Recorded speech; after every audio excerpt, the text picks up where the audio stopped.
Another thing that plants can do to try to keep from self-fertilization, which of course doesn't help with your genetic diversity, is although one plant can produce both male and female structures, it doesn't do it at the same time. So it will be producing pollen, and that pollen can go to another plant, and then at another point it's got the female parts and is able to receive pollen from some other plant. Another possibility is to have some sort of immune system where your own pollen won't work to fertilize. The plant rejects pollen that matches itself.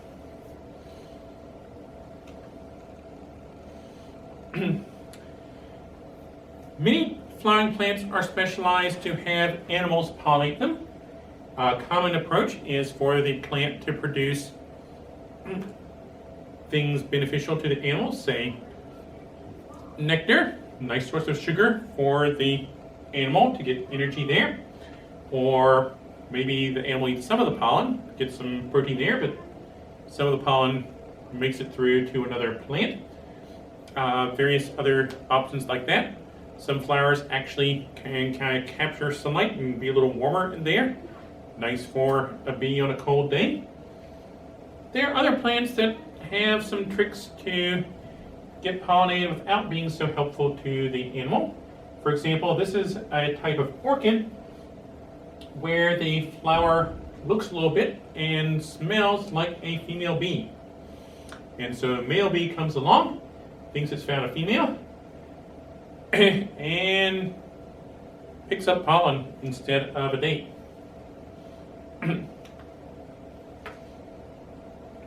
Insects are the dominant pollinators, although of course many other animals can too. Hummingbirds, for example, some types of bats, even other mammals can be the ones that are picking up pollen from a flower going elsewhere.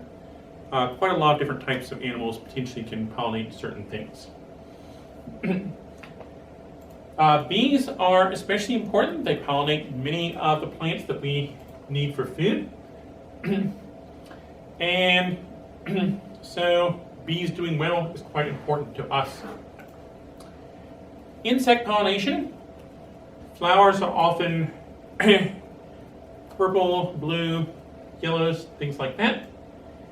Also, flowers often have UV patterns that we can't see, but the insects can.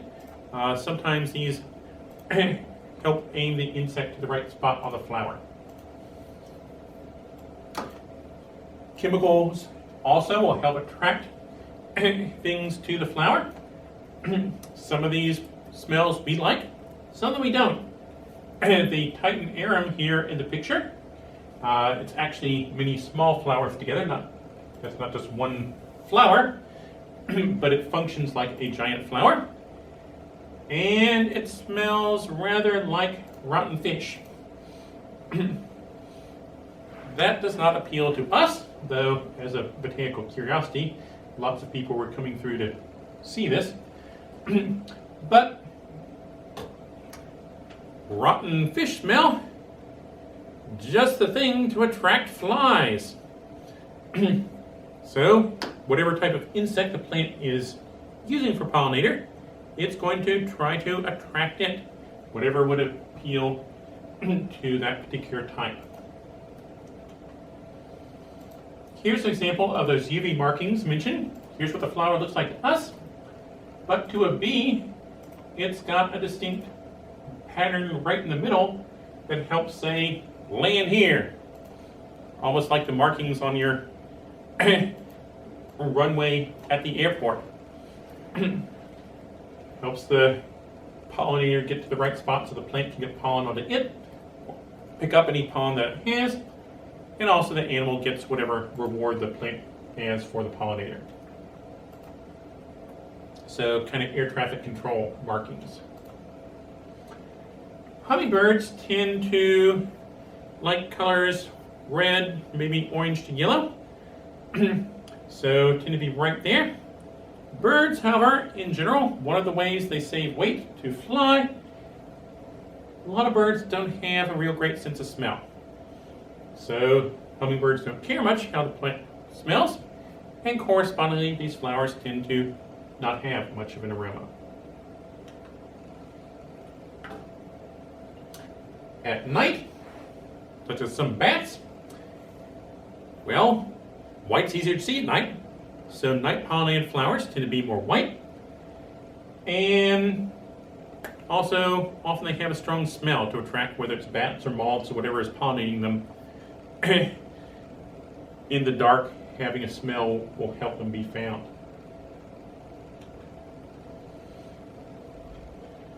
But again, we do have a number of plants that just let their pollen blow in the wind rather than getting help from some animal. Some trees, such as oaks, a number of grasses are wind pollinated, things like that. And the wind doesn't care what it looks like. The wind isn't interested in a nice sugary snack. So all the plant really needs to do is have a good way to dump pollen into the wind and a way for the female flowers to capture pollen that blows to there. Here's an example, oak tree shedding lots of pollen. Wind blows all over the place.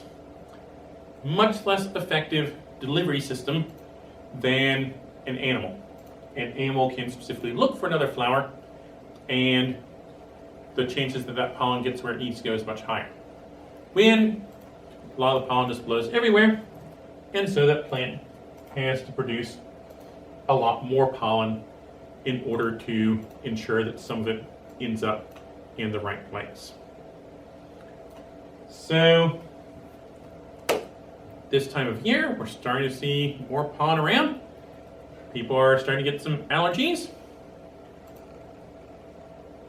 That's going to be mainly thanks to the wind-pollinated plants. They're the ones that are dumping pollen all over the place in the hopes that a little bit gets to some other flower.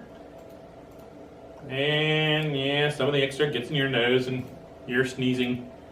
But that's not what the plant particularly wanted to happen to its pollen, but some of it's going to end up different places anyway. Okay, once that pollen gets to the female flower instead of your nose, lands on the stigma, then again, one of those two cells, the tube cell, will grow into a tube down through the style, reaching an ovule within the ovary. How does it know where to grow? There are chemicals being produced by the female gametophyte that attract the growth of the tube cell.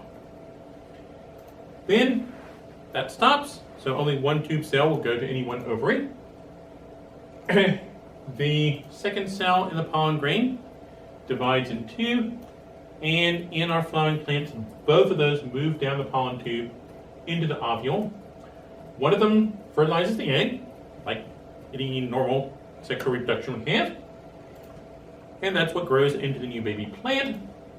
But the second one fuses with that cell that had the two nuclei that didn't go through the last of those divisions. Okay, we already got two nuclei. Here's one more from the male cell. So now we've got a triploid cell. 3 copies of the DNA in there. And this grows into what's known as the endosperm. This is a nutrient-rich layer that provides food for the baby plant.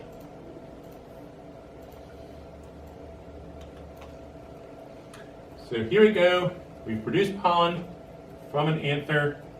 This looks probably like it's pollinated by an animal, so maybe it's right on bees, say.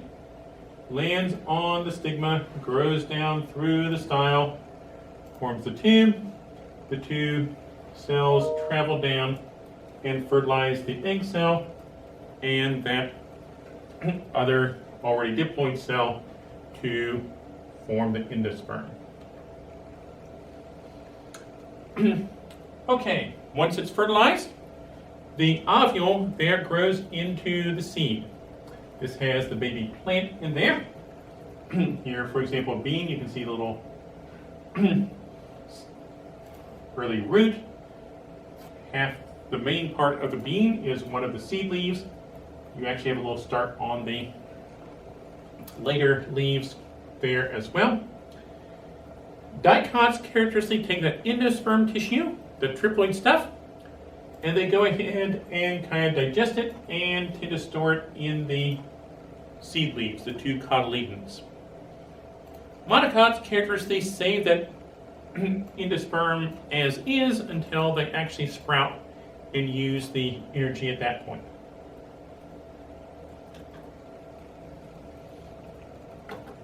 Okay, now we've got the seed. Typically it dries out and doesn't do anything for a while, but when it senses conditions are suitable, it will germinate, start to grow. Some types of plants, for example, have to encounter cold, like winter, before they'll start growing in the springtime. There are different clues that different plants use for when it's time to germinate. Some seeds can last very long. There are cases where seeds hundreds of years old have been grown by putting in the right conditions. For example, a type of date palm that was grown during biblical times died out, but some seeds were found in archaeological excavation and planted, and actually some of them grew. So seeds can last dormant for very long periods of time. Okay, the ovule starts to make a seed. Once it's fertilized, the surrounding ovary grows into the fruit, distinctive of angiosperms. These provide some extra protection around that seed. I suppose are gymnosperms, the naked seeds that are just a bare seed, no extra protection. Now, of course, even a bare seed's got more protection, more food for that baby plant than a spore did, but it doesn't have that fruit in addition that the angiosperms do. Fruits often can help spread seeds around as well as providing extra protection around it. Different styles of ovules grow into different styles of fruit. Some have multiple parts, blackberries and strawberries. Technically, botanically, they're not true berries. They've got multiple bits together. Tomatoes, botanically, are true fruits. But what's a vegetable? Well, that's not exactly a botany term. How can seeds get around? Some blow in the wind. Maple seeds, probably familiar. They've got a flap on them, able to blow and twirl as they fall from the tree. Others, like dandelions, have very lightweight plumes that help them blow around. Get animals to help. Not just with pollen, but often with seeds as well. Some types of seeds have spines on them that will catch in fur and then be carried along. You've probably sometimes encountered situations where you get these seeds stuck on your socks and shoes.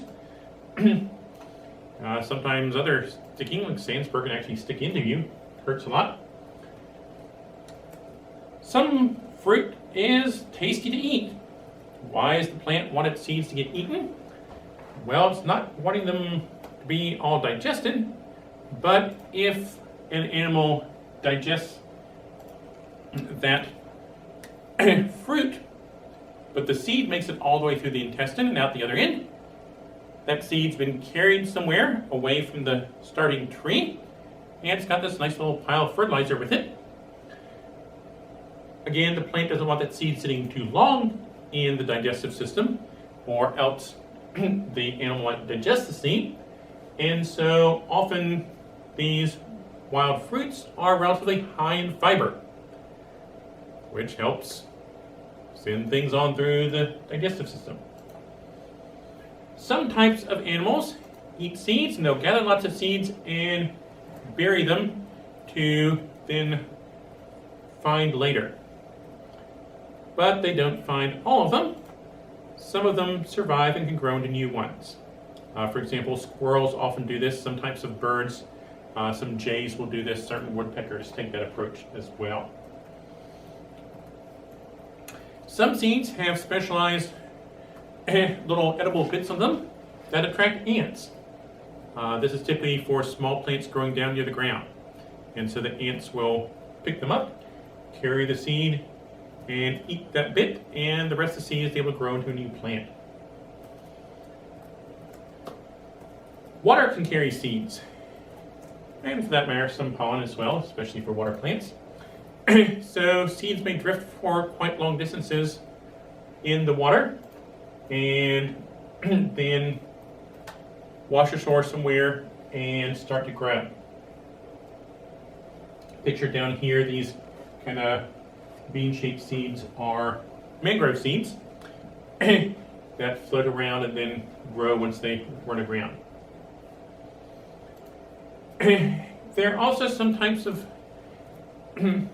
plants where the seed pod, the fruit, dries and builds up some tension as it tries to shrink, and then can actually burst and scatter the seeds. For example, jewelweed, a common plant in wetter areas around here. It's also called touch-me-not because the seed pods will burst when they're ripe and you touch them. Kind of fun to poke it and pop goes the seed.